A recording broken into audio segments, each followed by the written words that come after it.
Hi everyone, welcome back to my Lupus diary. This is Disha for you. I hope you guys are doing great. So today's topic, as you all know, is chronic illnesses and depression.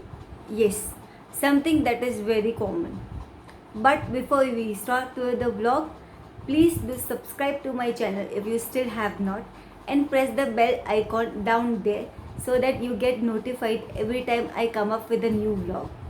Now, before we start with the vlog, let me wish everybody out there in India a very happy Karwa Chauth. It is tomorrow, and that is the reason my hands are painted in henna. But yeah, apart from that, let us start. So, what is clinical depression? Clinical depression is, in normal words, a phase when a person or a patient stays in a prolonged phase of sadness, mood flares, mood swings, or extremes of mood and behaviors. Now, why does this happen with patients with chronic illnesses? Why is it so common with patients with chronic illnesses? Because as per research, more than one third of chronic illness patients at a time have and are facing depression. Now, why does it happen? One reason is because chronic illness patients often have to go through a lot. They have to go through a lot before they get diagnosed with the disorder. Yes. So even the process of diagnosis of the disorders takes so much energies out of the patient that the patient eventually feels so tired of dealing with everything. They are already in pain, they already have so many troubles, they are not feeling well, they have uneasiness, they are anxious about what is wrong with their body.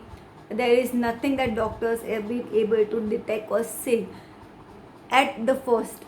That is the reason the patients got getting anxious.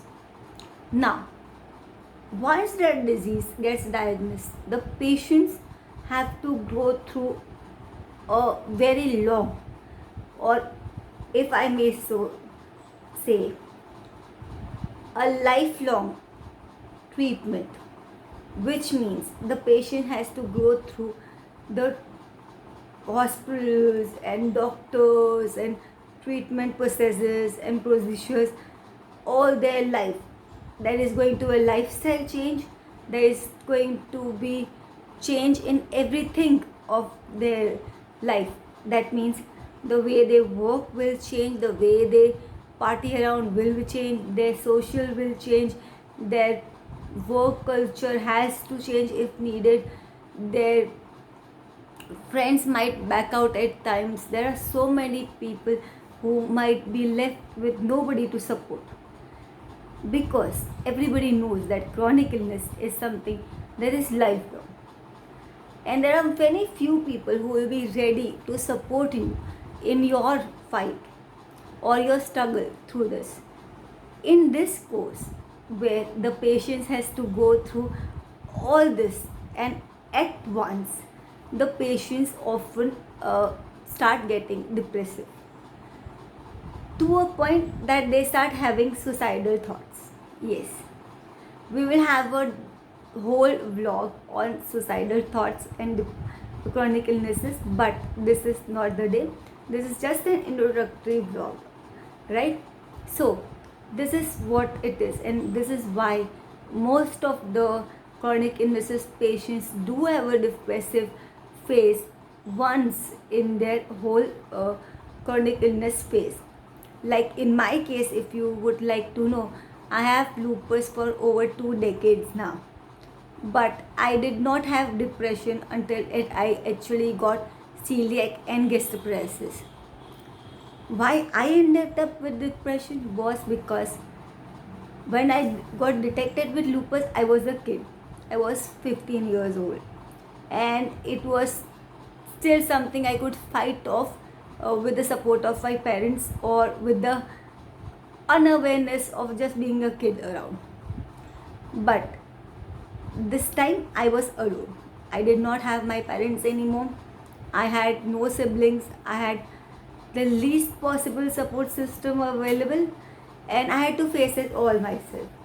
With nobody around, I had to deal with everything myself. That was the phase that I started facing a lot of depressive thoughts. I was fed up. I just want to give up. I did not know what is going on. So when celiac got detected, I had a relief that okay, great. Okay, I don't have to eat gluten, and that is it. I'm okay, and I'll deal with it. 6 months later, I started having amazing type of flare-ups where nobody knew what is happening and everything started getting messier. That was when I got my stomach emptying test done, and then gastroparesis got detected, and then my kidneys were affected, and doctors were scared I might have nephritis now. But thank goodness my kidneys are better now. They are okay. I am not flared up with my kidneys anymore. But all these at one point became so stressful for me that I was into major episode of clinical depression. To a point I had nobody to talk to. I had refrained myself from talking to people. I was not letting anybody enter my life and my zone so that they can come and hurt me. I had given up to a point because it was too much for me to deal with at one point. But it is always about bouncing back, and here I am, and I'm talking about almost 7 years back. Yes, but today, yes, since last 3 years I'm okay, I'm good, I'm dealing with it. uh, it is getting better. I have zero clinical depression. I can give depression if needed, but yes, I have zero depression. And obviously you don't have mood flares. I still get irritated, I'm still annoyed, I still get hyper, I still cry, I still want to shout my heart out at times when I'm in pain or I don't know what the solution is to certain problems.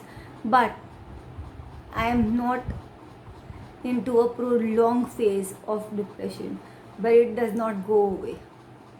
Now, in the next vlog that will continue this topic, we are going to discuss why and how to deal with the suicidal thoughts that mostly patients with clinical depression have, the treatments available for depression, and what else we can do to get a better life yet staying with your chronic illness and fighting the battle that you are with all your heart and all your guts and soul, right?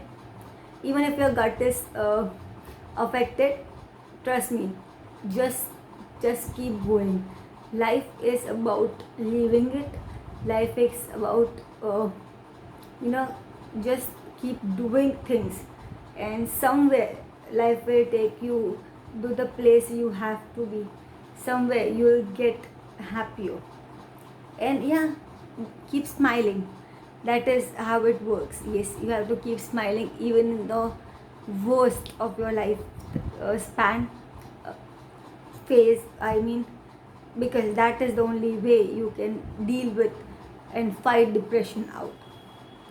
And one more thing, this last point, if you are feeling that you are getting depressive or you are getting very sad and it is coming up now and then and it's becoming a very regular thing, you go and meet a doctor, because that is when it starts getting alarming.